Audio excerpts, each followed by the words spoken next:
Welcome to Conscious TV with Tom and Ramon. Go over a couple things real quick. Visit the website, of course. Want to thank everybody for their generous donations that have been coming in, and we really appreciate it. Yeah, we definitely, yay.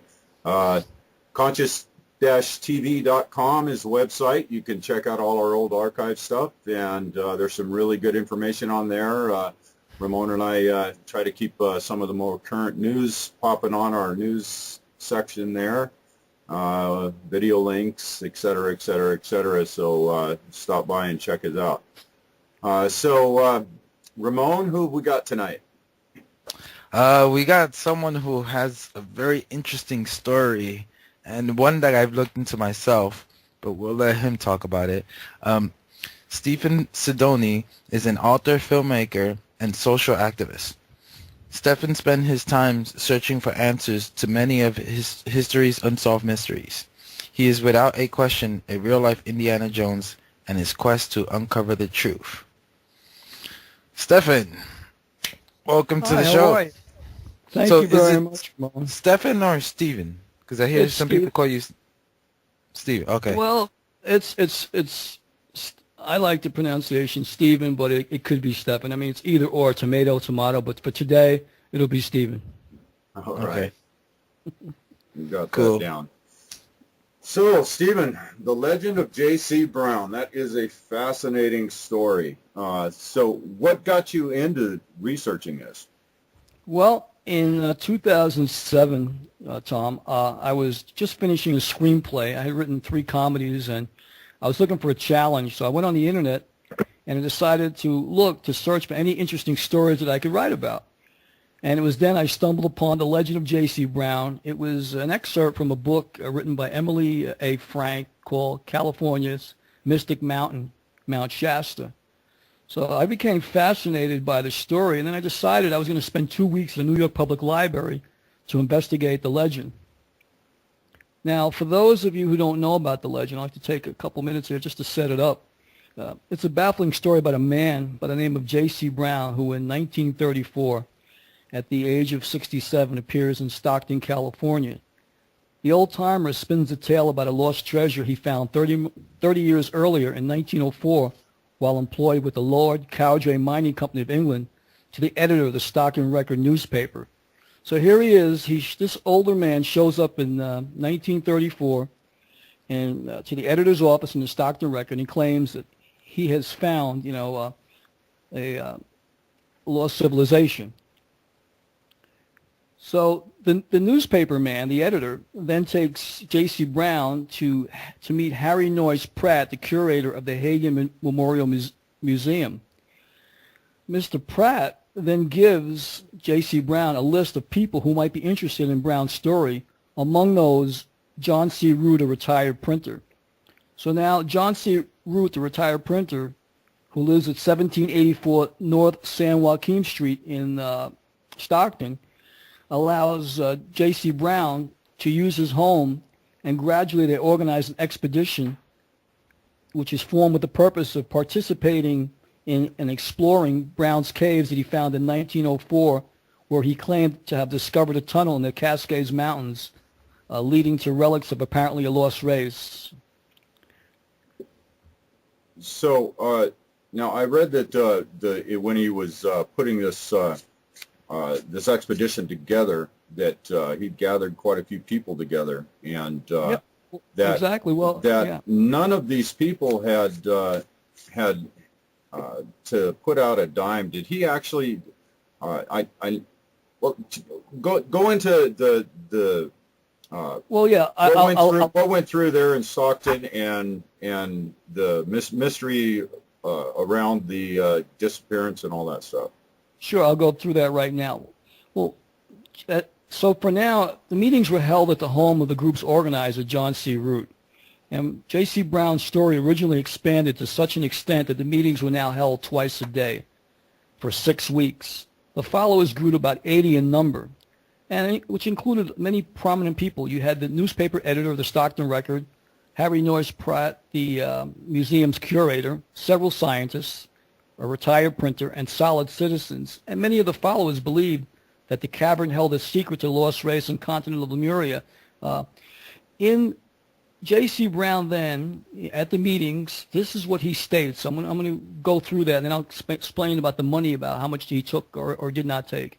J.C. Brown now tells the group that, in 1904, he was employed for the Lord Cowdray Mining Company of England. He was hired to prospect for precious metals in the gold-bearing region, and while there, he ran into a section of rock on the face of a cliff, which didn't seem to match the surrounding foundation. While examining the curious stone, he noticed it blocked an entrance to what appeared to be a cave.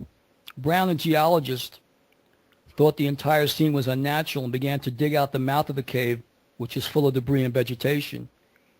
He began to see that it was not a small cave after all, and after much digging, he found himself in a tunnel which curved downward into the mountain. So here it is now. He finds this tunnel. So equipped with lanterns and miner's paraphernalia, he sets out to explore it. He claims that 3 miles from the mouth of the tunnel, he strikes a cross-section containing gold-bearing ore, and further on he strikes another section where an ancient race apparently had mined copper, he said later. He then told the group that he believed that the other sections outcropped onto some other parts under the mountain. He said the decline continued approximately from where he started 11 miles inside the mountain, and 2,300 feet from the surface is where he claimed he found what he called the village. Now this is the part that's very interesting, guys. He said the streets were laid out in the village. So now he sees this village. He then discovers 2 rooms filled with copper and gold tablets, about 3 and 4 inches in concave, so that one laid inside of the other. The rooms that he found there were literally full of plates, all inscribed neatly, and they were lined with tempered copper and hung with shields and wall pieces made of gold. And he believed that they were using radium to create this because it looked like it was technology that wasn't even used in the 1900s. He said that some of the gold plates he found were engraved with certain drawings and hieroglyphics that probably looked more Egyptian to him at that time. He also found tempered copper spears and other objects made of gold. So it's a major find that he found, underneath the mountain. He then opens other rooms which go into other chambers, and one of the rooms appeared to have been a place of worship. In that room, there were 13 statues made of copper and gold, and a large sun design which protruded like golden streamers. He noticed that the way the objects were thrown around, he had the feeling that the occupants of the underground village had left on the spur of the moment. So apparently, this village that he happened upon was inhabited at the time. So it seems like it was pretty recent during that time, like maybe 1-2 weeks or a year. Well, he had the feeling that they might have been there, as he happened upon that little village, and they just, left at the spur of the moment. So like they heard him coming, and Exactly, because he was coming with his lanterns. He had his miner's paraphernalia, and he wasn't alone, and which I'll get to later.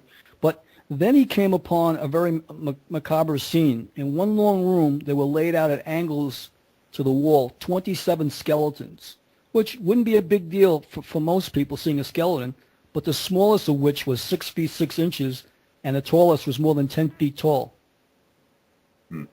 Wow. So that's an interesting find, to see skeletons 10 feet tall. Another room, which really must have blown him away, he found an embalmed man and a woman dressed in ornate royal robes, and he believed that they were the king and queen of this race. So here it was, he finds 2 mummified bodies, dressed as though they were royalty in that chamber there.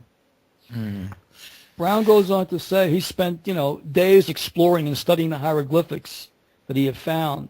He decided to leave the tunnel and its contents exactly as he had found them, and he'd return at a later date.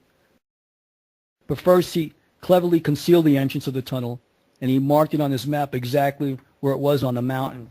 So, answer to your question, Tom, he told the group that after the 6 weeks of meetings that they would leave on June 19th at 1 p.m.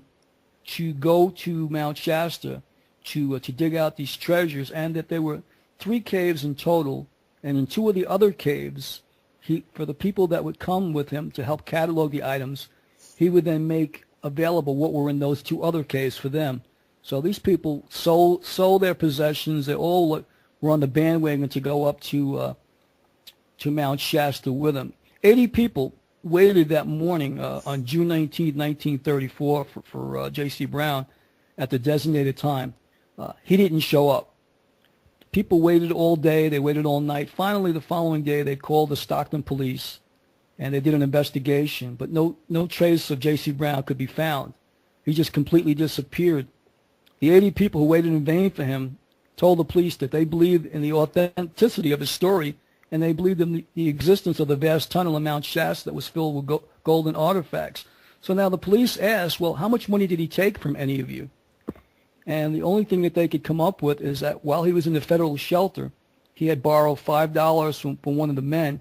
And when they asked him why he was in the federal shelter, he said, well, if people had known I was a millionaire, then they would kidnap me, for my money. And I had been kidnapped once before.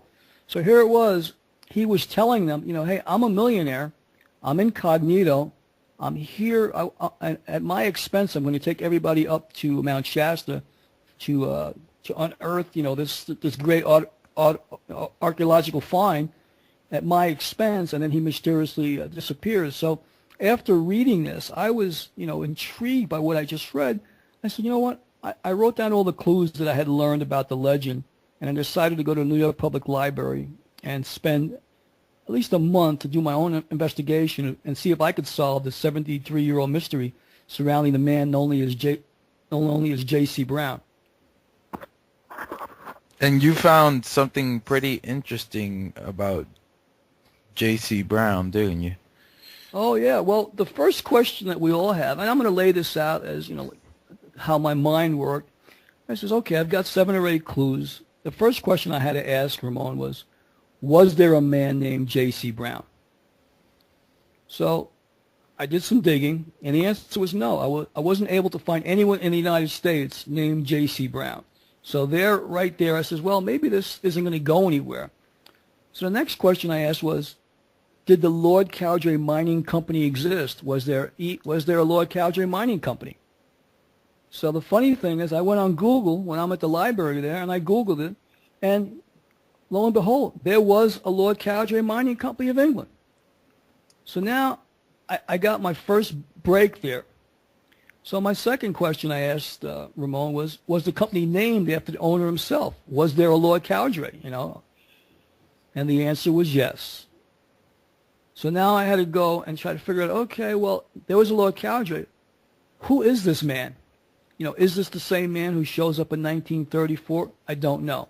I know they said the man was in his 60s when he showed up. He said he retired. But the man said he had worked for the Lord Cowdray Mining Company all of his life and waited till after he retired before he came up to Shasta to seek the fortune. So the first question was I had to rule out Lord Cowdray or, make him definitely the guy who was J.C. Brown. But what I learned was Lord Cowdray was born Wheatman Dickinson Pearson, and he was born in July 15th of 1856 in Woodhouse, Yorkshire, England. Now the interesting thing about Pearson, his family was started. The company started out as an engineering company, and so he was an engineer, just like the man in the legend. But he was an oil industrialist, and he was the owner of this Pearson conglomerate. And so here it is. I have a man who, very prominent man. He was into globalization. He built the Dover Harbor, docks in Halifax, railroads and harbors all around the world. He even built the Sennar Dam in Sudan. But in 1889, Porfirio Diaz invited him to Mexico to build a railroad from the Atlantic to the Pacific. Now, while they were laying track there, his crew discovered one of the world's largest oil fields, the Portero del Llano, And this was interesting because here he is now in 1890 in Mexico. And I said, okay, I don't have him in the United States, but I've got the owner of the company in Mexico in 1890, building a transcontinental railroad. And the interesting thing about this was 12 years before the Panama Canal. So the Lord Cowdray Mining Company got the rights to build a railroad that went from the Gulf Coast of Mexico to the Pacific side. The railroad was 210 miles long, and goods were able to go from the United States to the Far East, to Japan, to wherever, and back and forth, and beat the Americans to the punch before they built their Panama Canal there. So this was a major thing. But how my guy became so rich was that when they were building this railroad that was going on both sides of the Gulf and the Pacific, they struck oil, and thereby they ended up creating the Mexican Eagle Petroleum Oil Company, one of the largest firms. But today it's known as Royal Dutch Shell. So the Shell gas stations today go back to Lord Cowdray, the Lord Cowdray Mining Company, because their first big find was out of Mexico in 1919. But here is the clue that got this all, the linchpin that got this all together. In 1917, I find out, Sir Wheatman Pearson became officially known as the first Viscount Cowdray. So that's how he got his name in 1917. And this was the most important clue that I would need to put all the puzzle pieces into place, because now I made the connection that Sir Wheatman Pearson was also Lord Cowdray. Wow. So he would keep himself incognito. So no, that's what I first thought. But now the next question was, because that was my first question, I was right where you were. But then I go, wait a minute. Now I have to place him in 1934 at the office of the editor of the Stockton Record in 1934. So now what I had to do is get a biography to find out, okay, I know he was born in 1856. When did he die? Well, I found out that he died in May of 1927, 7 years earlier. So now I had to turn my attention to someone else, and then I reread the legend all over, guys. I said, okay, I got to read this all over. I got a headache there. I go, you know what? I'm going to figure this out. But it's not the owner of the company. So when I reread the legend, it just jumped off the page. I worked my whole life under the employ of the Lord Cowdray Mining Company. So here it is, a faithful lieutenant that I'm looking for. So now I go to a different library in New York, and the commercial library there, and I get a biography on the life of Sir Lord Cowdray. Once I got it, I learned in the book that there were three other men that helped him build his empire. There were photos of Lord Cowdray and the three other men. I then, one by one, started looking into the backgrounds of the three other men. It was then that I learned that just as the man had claimed he had spent many years in the employ of the Lord Cowdray Mining Company of England, I was able to use that information I found in that book to link one of the four men, who was John Benjamin Body, being the man who appeared in the office of the editor of the Stockton Record newspaper in 1934, claiming to be J.C. Brown. So would have Body had enough money to pay for all of this? Did he make enough money working with Well, yes, because what happened was when he was building, as I mentioned earlier, that's why I set it up when he was building the railroad there in Mexico under Porfirio Diaz to build the Trans-Isthmian Railroad.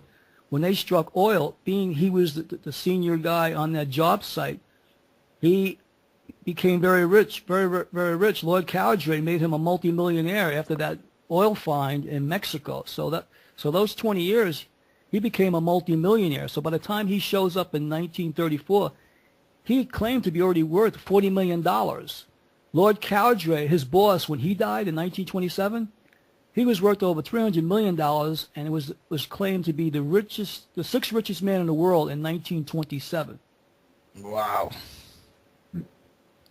So here it is, once I ruled out the owner of the company, and I found out it was one of his lieutenants, the next thing was I had to ask myself, well, he didn't live in the United States.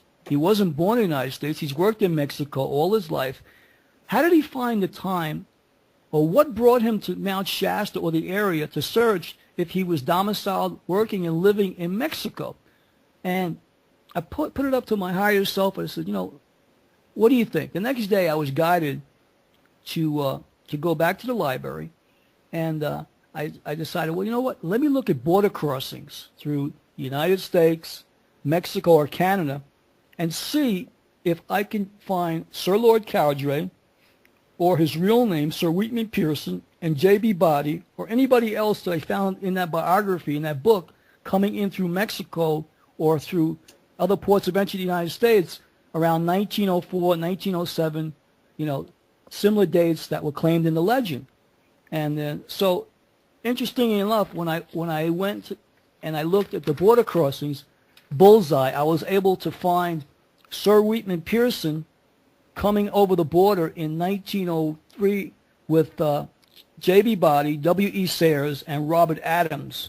So just as in the legend that J.C. Brown claimed that he had gone up there in 1904 in March, here it is. I have a border crossing not only with him, but with his boss and two other engineers.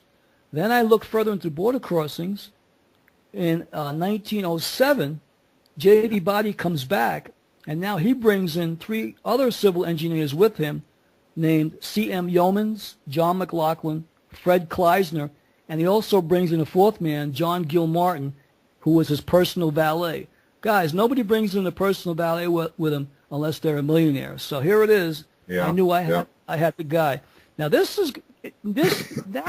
I'm sitting there and I'm looking. I says, I got it. I started looking at more border crossing guys, and now I look at 1910. And this is what was funny. And this is when I realized I was really onto something. J.B. Body lies on the manifest and says that he had never been in the United States before. Now here it is. I'm looking at 1904, 1907. Now I'm looking at 1910, and he's claiming to the U.S. Customs officer that he's never been in the United States. Now, why would he do that? So did you come up with anything that places them in the Shasta area? Well, just what I'm sharing now, because the Mount Shasta Resort closed down in the 30s, and so if the resort had still been open, I'd be able to probably see some sort of registrar or some sort of sign-in book to place them there. So no, I didn't have anything as far as that would go, because there's no records of a building that's been demolished. All right, here's my question. Is there any border entries that you can find from any of those men in 1934? Well, 1934 is when he shows up in Stockton Record and claims that 30 years earlier he had found these things up in Shasta. Exactly. I'm wondering if he left in a hurry because someone was beating him to it. Maybe one of the other four men? Well, interesting enough, the other men, I checked all border crossings for these guys, and they never came back through the border, the engineers that he brought with him, because those guys worked for the Lord Cowdray Mining Company. They were loyal. I mean, C.M. Yeomans was someone who came in from Australia to work specifically in Mexico. John McLaughlin was another guy who was from Utah. Fred Kleisner was somebody out of Austria. So the people he brought in there on the second time with him, the engineers, were brought in under the instructions of Lord Cowdray himself, the owner of the company. So this was something that initially was done between the owner and J.B. Body together to orchestrate this, or bring my guys up there and see what you guys come up with. Once I ruled out the owner of the company and I found out it was one of his lieutenants, the next thing was I had to ask myself, well, he didn't live in the United States. He wasn't born in the United States. He's worked in Mexico all his life. How did he find the time, or what brought him to Mount Shasta or the area to search if he was domiciled, working, and living in Mexico? And I put it up to my higher self. I said, what do you think? The next day I was guided to go back to the library, and I decided, well, you know what? Let me look at border crossings through the United States, Mexico, or Canada, and see if I can find Sir Lord Cowdray, or his real name, Sir Wheatman Pearson, and J.B. Body, or anybody else that I found in that biography, in that book, coming in through Mexico or through other ports of entry to the United States around 1904, 1907, similar dates that were claimed in the legend. And then, so interestingly enough, when I went and I looked at the border crossings, bullseye, I was able to find Sir Wheatman Pearson coming over the border in 1903 with J.B. Body, W.E. Sayers, and Robert Adams. So just as in the legend that J.C. Brown claimed that he had gone up there in 1904 in March, here it is. I have a border crossing not only with him, but with his boss and 2 other engineers. Then I looked further into border crossings. In 1907, J.B. Body comes back, and now he brings in 3 other civil engineers with him named C.M. Yeomans, John McLaughlin, Fred Kleisner, and he also brings in a 4th man, John Gill Martin, who was his personal valet. Guys, nobody brings in a personal valet with him unless they're a millionaire. So here it is. Yeah, I knew I had the guy. Now now I'm sitting there and I'm looking. I says, I got it. I started looking at more border crossing guys, and now I look at 1910. And this is what was funny. This is when I realized I was really onto something. J.B. Body lies on the manifest and says that he had never been in the United States before. Now here it is. I'm looking at 1904, 1907. Now I'm looking at 1910, and he's claiming to the U.S. Customs officer that he's never been in the United States. Now, why would he do that? So did you come up with anything that places them in the Shasta area?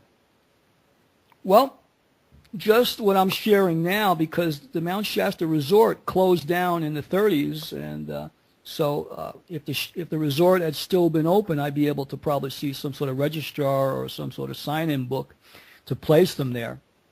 So no, I didn't have anything as far as that would go, because there's no records of a building that's been demolished.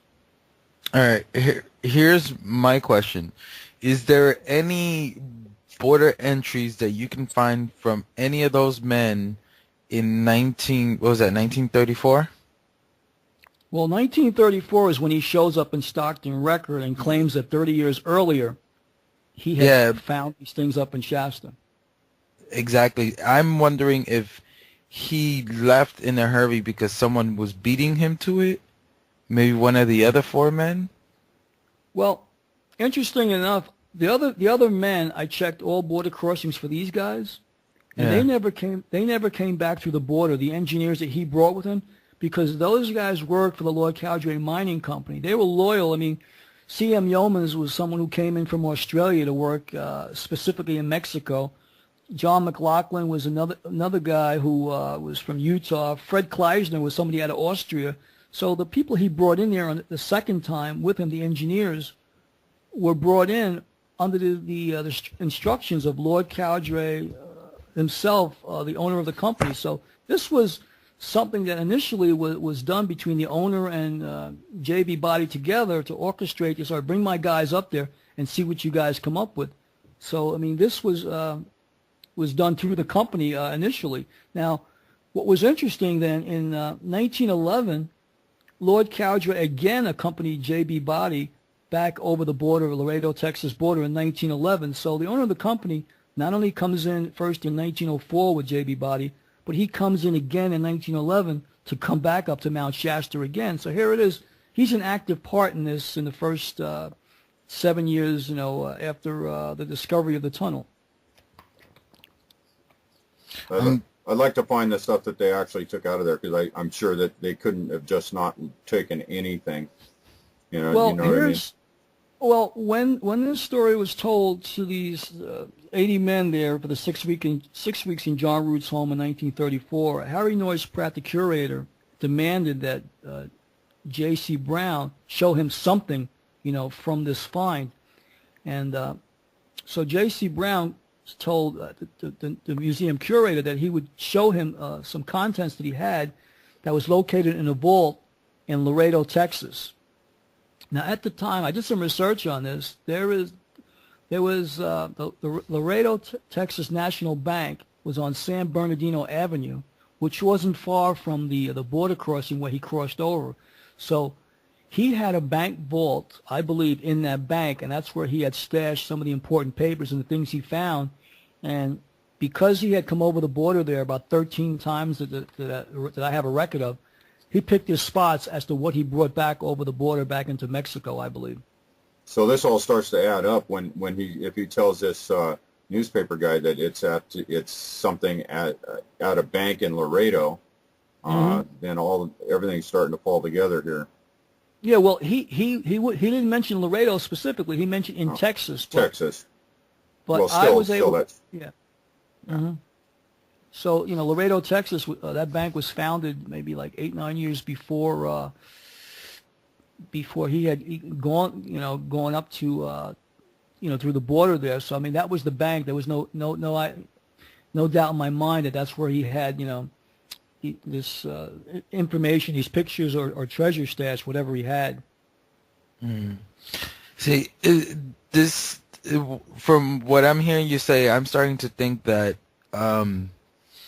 I'm getting the feeling like someone beat him to it, and the reason why I'm saying that because I can't remember who it was or where it was in California, but there's a guy was on YouTube talking about a legend of some people going and finding a cave full of stuff in the 1930s.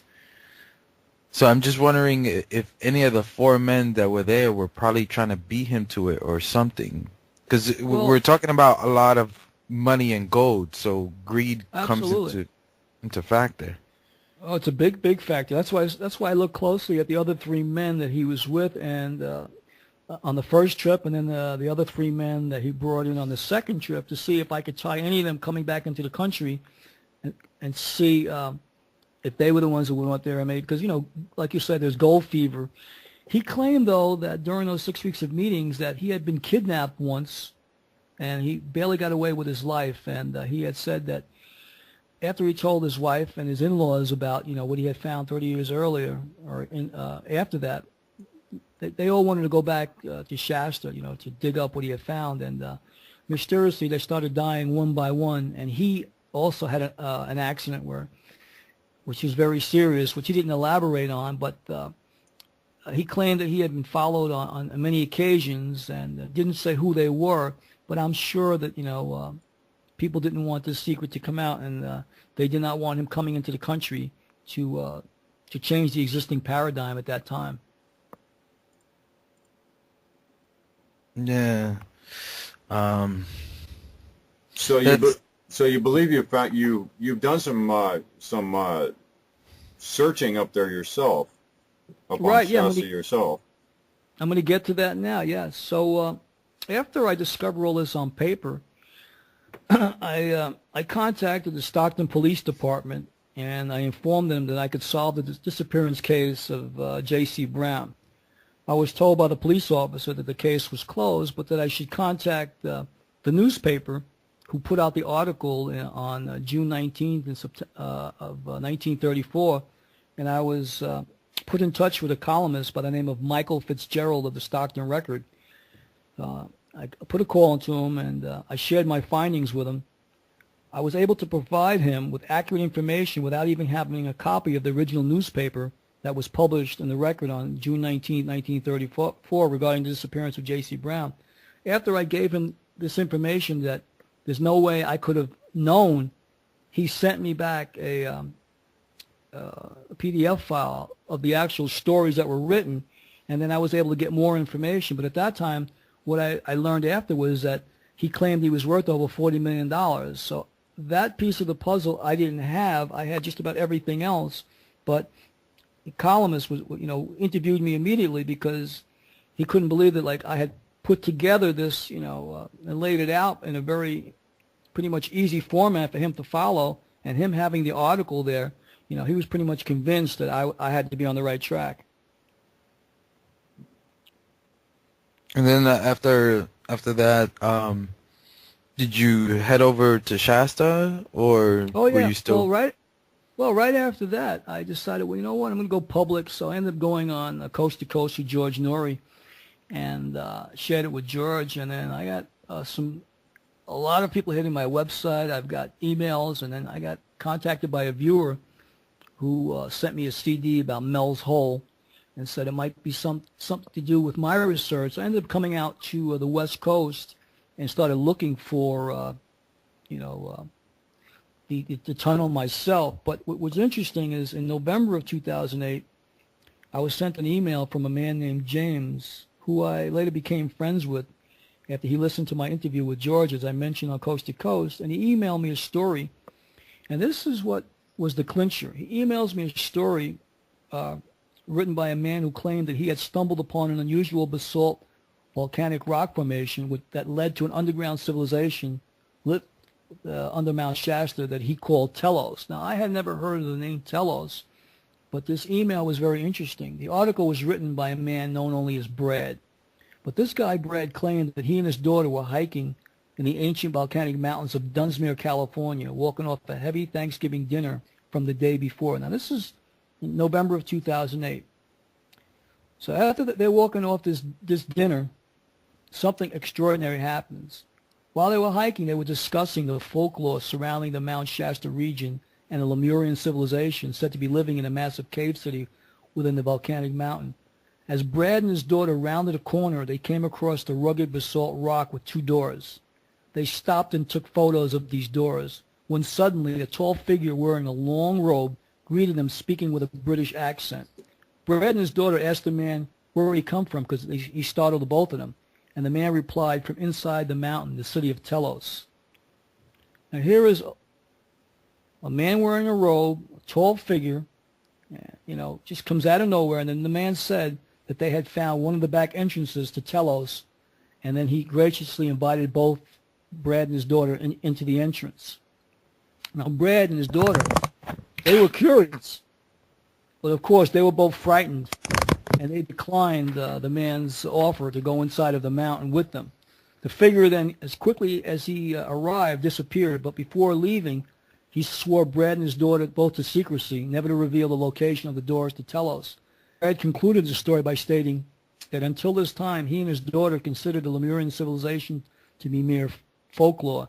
Guys, after reading the story and looking at the photo, I jotted down all the notes and the clues I'd learned from it, and I decided that I was going to look for this rock formation, because as I studied the photo closely, I believed that there were no coincidences in life, guys, that when I got this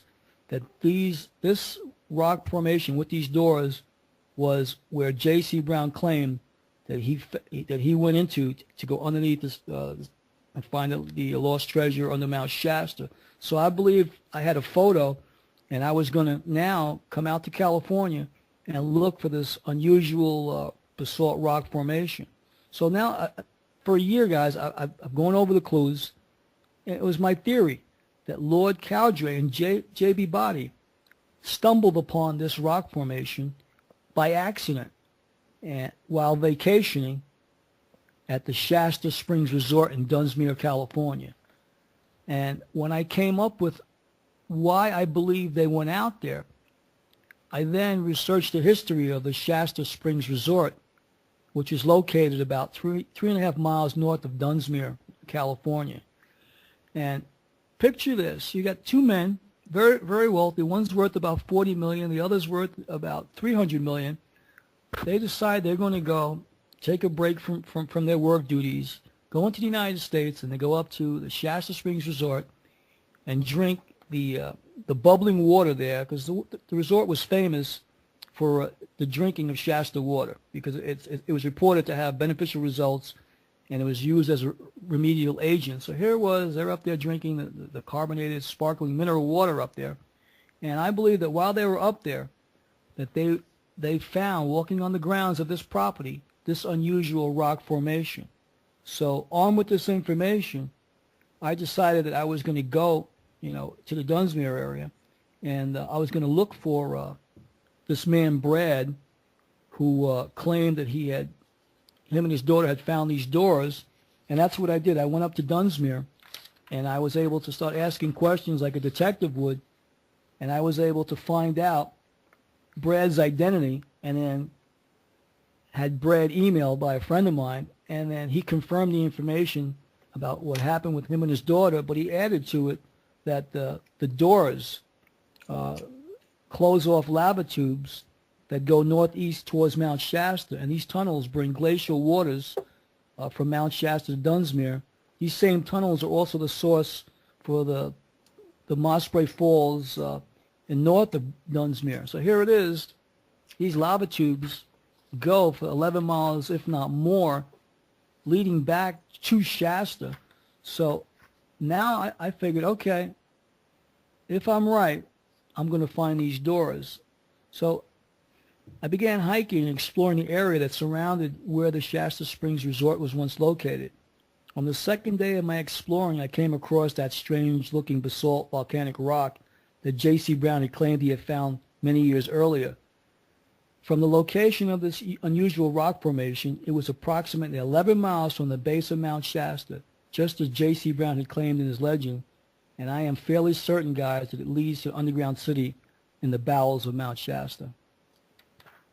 Is this the one in Panther's Rock? No, this is not on Panther Meadow. This is Okay. no. What you're referring to in Panther Meadow is there is an opening there that most people can't see, but if your vibration is high enough, this rock will open, and then people will be taken in. A lot of people talk about being taken in.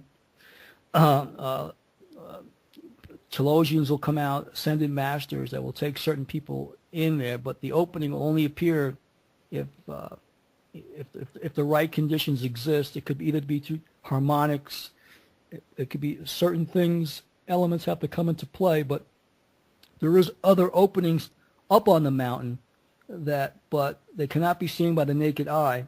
But there have been a number of people that have been known to be taken in. And a lot of stories come up from Panther Meadow and up further that I've documented. And I've been up in Panther Meadow, and I know where some of these other places are on the mountain. So, yeah, there is some truth to what you just elaborated to.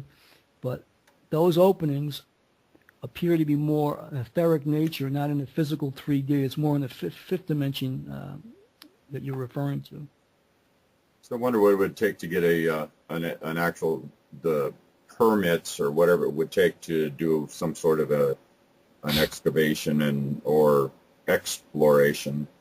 expedition into the mountain like that. Well, I can tell you, last year I was doing a show in Shasta called Legends, Mystery, and More at the college, at the COS College, and at the time I had just gone public. They had put my article in the Mount Shasta News newspaper about what my find was, and someone had done some digging on the mountain, a fairly large hole, looked like they might have had tools to do it with, and the Forest Service were looking for the people who were digging on the mountain because it's on U.S. forestry land. They wanted to arrest the person who had started his own excavation up there. And someone had even gone to the college and was asking if they could have all the copies of my shows because they wanted to see if I had claimed that I had done any digging up on the mountain where this excavation had taken place. So, which was funny because they bought the 13 or 15 shows that I did, at the college, and but I'm still here, so obviously I wasn't the one who was responsible for the digging. You won't be able to get a permit to dig unless the Smithsonian Institute or some people of that nature would be going with you or would be overseeing the dig, I would think. Yeah. Well, if a company like that gets tied into it, I don't think anything of any significance would be let out to the public. Well, of course not. It'll end up in the Atlantic or the Pacific, or maybe out in the Japanese Sea where Ramon is, right? Yeah. Actually, it's right under my carpet. No, but because I've looked into this myself.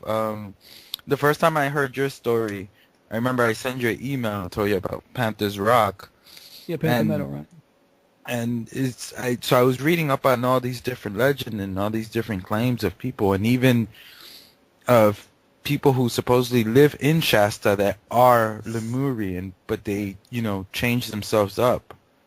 Well, I've lived in Shasta on and off the last 2 years, and I haven't met anyone who who I could say, was a Lemurian or somebody there who, I've met people that claim to be channeling this one or that one, but when it came to specifics, I could say I personally haven't encountered anyone who, other than can channel Adama, the high priest of Telos. I mean, there are many people in Shasta now that claim they channel, the ascended masters in Telos. But you know what? I take that with a grain of salt because, you need some physical, tangible evidence or see something so that way you can say, okay, now I get it because I have something that I could take back to show someone. It's hard to show somebody an intangible, Yeah. So are there any other, what are the other legends surrounding Mount Shasta there? I know that there are several. Are there any Native American legends? Yes, there are. When I first came out to the West Coast in 2008, I met some Native Americans. I'm not gonna name the tribe, but I will say they're the Salish. I'll call them Salish. Up in your area, and there's many tribes up there, Tom, that you very well know of. Chehalis, yeah. Yeah, and a lot of them have casinos. But in any event, I guess that's the reward of, Anyway, but I was told when I first went up there, interesting story is a friend of mine invited me up there, and I was staying with a friend, and her phone rings, and a Native American, and we'll call him named Bobby. I'll call him Bobby. Calls my friend up and says, "Is your friend here yet?" She says, "Who, Stephen?" He says, "Yes." She says, "Tell him I need to talk with him." Now, he says, "I'll be right over." She hangs up the phone and turns to me. She says, "I don't know how in the world that Bobby knew you were coming, but he needs to talk with you." So I says, "Well, who is he?" She says, "Well, he's a native elder from a certain tribe, and told me that he would Sundance in Arizona, and he was, a very spiritual man, a shaman, if you will. But he wouldn't claim to be a shaman if you asked him. But he'd smile if you gave him the title. He goes, "Well, they say I am." Yeah. So a very modest man. But he comes, and I met him, and he says, "Can we take a walk?"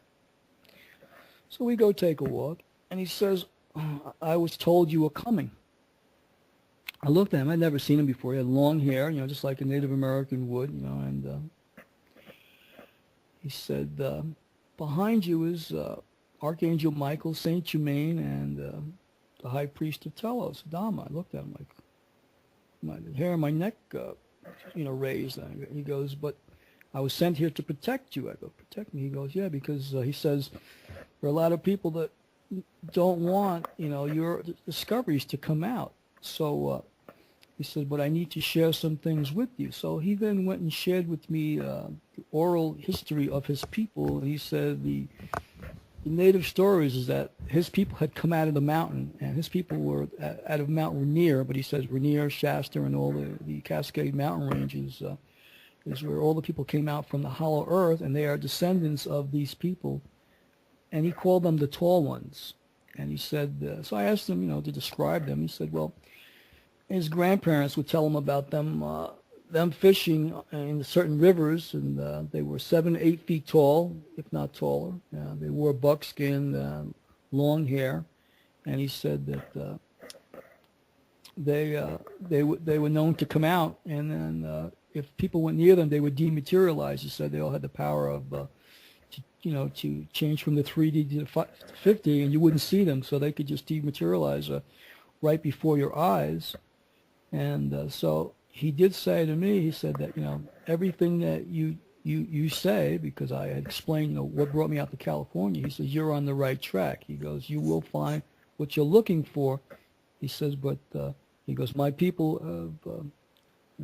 are going to, look out for you, and we're going to make sure that, you arrive on time, you arrive safely. So I took what he said seriously, because how in the world, he knew I was coming. How in the world, why would he even share some of these things with me on the oral history of his people? I mean, we talked about Bigfoot, we talked about a number of other things, and he gave me validation even on Bigfoot, which was interesting, because that's something that I never really looked into. I mean, I heard of Bigfoot. I don't know that it exists, But he made sure that I understood that not only does Bigfoot exist, he gave me an interesting story to tell me that, he's seen one and his friends have one right near the Olympia forest that comes and would steal salmon out of a smoker. Hmm. So what his friend did was modify the smoker and put the plexiglass door higher up, so that way when Bigfoot would come, he could reach in only after he could see that the salmon was cooked and take it, rather than before when it was lower, just take it before it was done. So it was interesting that the fella, even Native American, even modified the smoker for Bigfoot. Nice. And once I was, and I'll share something. We go on the limb here. I'm praying ceremoniously in the sweat lodge while I was up there in your state in Washington, and in the ceremonial sweats, it's like 7 rounds that we were going through, but about third or fourth round is when you get to the nitty gritty and things start to get to discussed, and a lot of things that the white man won't hear.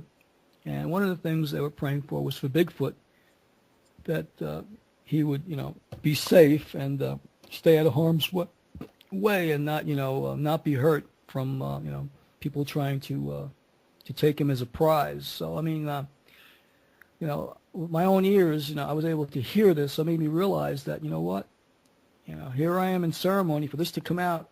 There's got to be some truth to it. Yeah, I think that the Bigfoot legends throughout the world, that kind of lends credence in my book. It kind of adds to the evidence of the hollow earth. Why else would nothing be found on the surface? So I think they're a subterranean or inner earth creature, personally. Well, I agree 100% with you. And I'll share a story that I shared with Ramon only after. I'm going to just tell you guys that James Gilliland wants to say hello to both of you. He says, I should say hello to both of you and say hello to you two crazy guys. That would be us. So okay, I will pass it on, but I'll do it in a lovingly fashion. But being I mentioned his name, I'm going to share a story. And this happened right after I came up to Olympia, Washington. I went down to his ranch, and his ranch is in Trout Lake, Washington. And I was going to stay at his ranch for 3 days. And so this is August now of 2008. And while on his ranch, the first night, about 30 people assembled out in the field there. And if people don't know, that his East City Ranch is known to have UFO activity above his ranch, which is in close proximity to Mount Adams, another large mountain range in Washington. So we're out, 30 of us, and we're looking up at the night sky, and we're able to see some UFOs that night. We're out about 2 hours. It was 8 till about 10, and around 10 o'clock it started to rain very hard. So everybody scattered, and I had a tent, and my girlfriend had a tent right out in the open field, and we went to bed, and sleeping about 4 hours, and all of a sudden I see a figure over my tent. It must have been about 8 or 9 feet tall.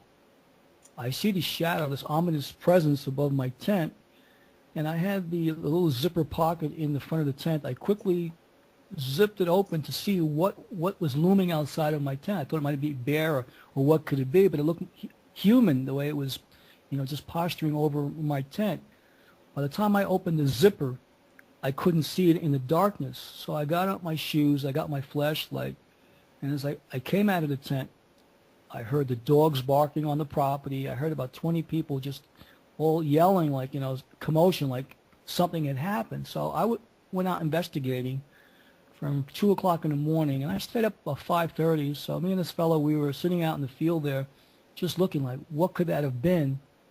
And he was saying, it's the tall ones, they were here. And I was like, well, I don't know what it was. I just saw the shadow. So about 5:30, my friend came over to where we were sitting, and then she said that when I left the tent, she thought I went out to relieve myself. And when she looked out into the open field, there was a figure there. But after studying it, it was about 8 feet tall. And the figure looked back as she looked out, and she was realized, that's not Stephen. And she realized that here it was, this tall, ominous presence staring back at her. And they had this stare down for about 15 minutes. And the whole time she said, like, she just kept sending it love, saying, please don't hurt me, whatever. And said she was just like almost like hypnotized by what she was viewing. So when I saw her at 5:30 in the morning, she relayed, the story. And I says, well, I saw it. Other people are telling me they know what it was. And so when about 8:30 in the morning rolled around, I ran into James on the property. And I said, James, you're not going to believe what happened last night. He goes, yeah, I know. He goes, my sister saw it too. So, at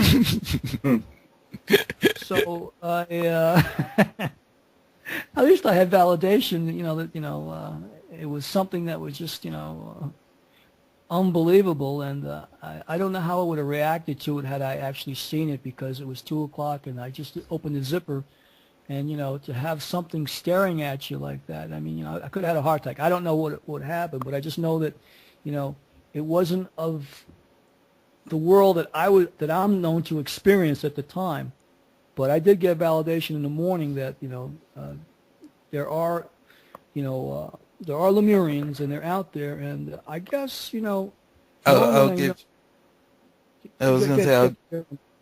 I'll give you a quick story to validate yours. My first night there in 2009, I went for the conference, and from the corner of my eye, I kept seeing this tall being that was taller than everybody else. And I remember I mentioned it to James, and he says, "Oh yeah, they'll be in the crowd, but you can only see them if your peripherals, or if your eyes are trained to see auras." Yeah.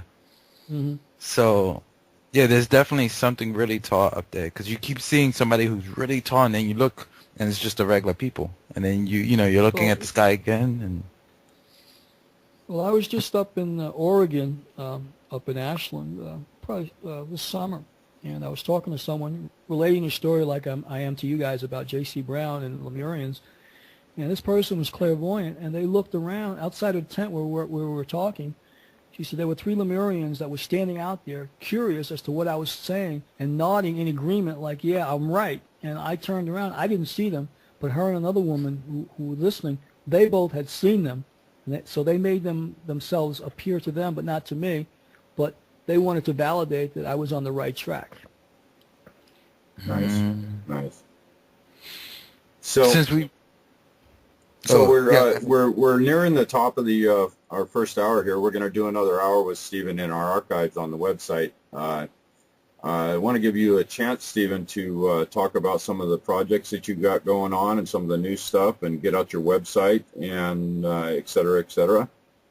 Well, the first thing I want to get out is that because I'm starting my interview process up here for 2011, I think it's important that I get out my Sindoni Says website. So it's SINDONI says SAYS.webs.com. So SindoniSays.webs.com. And on this site, I've got the ability for you to go on to Skype and talk to me directly. It's $9.99 for 10 minutes. You can buy blocks of time, and I'll answer any questions anybody wants, and I'll do it on Skype. But they can go to that site, and they can pay through PayPal, or they can use credit cards, because I want to get the word out to as many people as possible.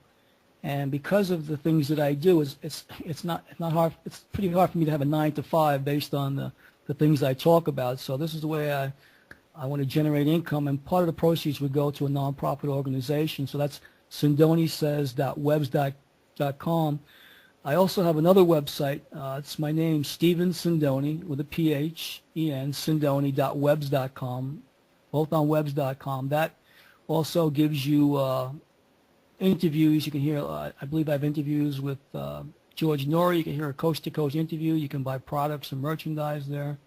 And there's also a YouTube site that you can go to at Sindoni Productions, where I have about 100 movies out that you can watch different movies on different topics, a number of topics. So it's three places that you can go to. But the SindoniSays.webs.com will be a place that people can go to if they want to schedule time with me to talk about any of the things, whether it be legends, mysteries, or conspiracies or more. I'm going to allow people to, be able to get a hold of me in that way and clear up some of these things that have been, I guess, buried for a number of years.